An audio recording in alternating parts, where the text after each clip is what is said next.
अगला मसला है, क्या नेल पॉलिश लगाना जायज़ है? नेल पॉलिश उसे कहते हैं जो औरतें जो हैं वो अपने ये नाखूनों के ऊपर लगाती है। तो इसके बारे में थोड़ी सी तफसील है।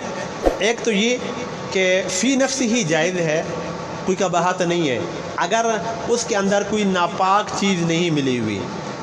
यानी पहले उसके अज्जा पर गौर करना ज़रूरी है कि किस चीज़ से बनी है, ये पाकिस्तानी है, इम्पोर्टेड है, अगर बाहर से आई है तो उसके अज्जा क्या हैं। अगर कोई नापाक चीज़ नहीं उसके अंदर शामिल तो फिर जायज़ है। और फिर इसके अंदर दो सूरतें हैं। अगर वो ऐसी है कि लगाने के बाद अगर हम उसको उतार सकते हैं वज़ू के लिए, हम उसको जो है ना वो पानी के साथ उतर जाए या कोई और ज़रिया है उसको उतारने का, हम आसानी से उतार कर जो है वज़ू कर सकते हैं तो कोई मसला नहीं है। और अगर ऐसी है कि लगाने के बाद वो नहीं उतरती और फिर हम वज़ू करते हैं, हमारे ये नाखून जो है ना उसके नीचे खुश्क रह जाते हैं, हमारा वज़ू नहीं होता, नमाज भी नहीं होती।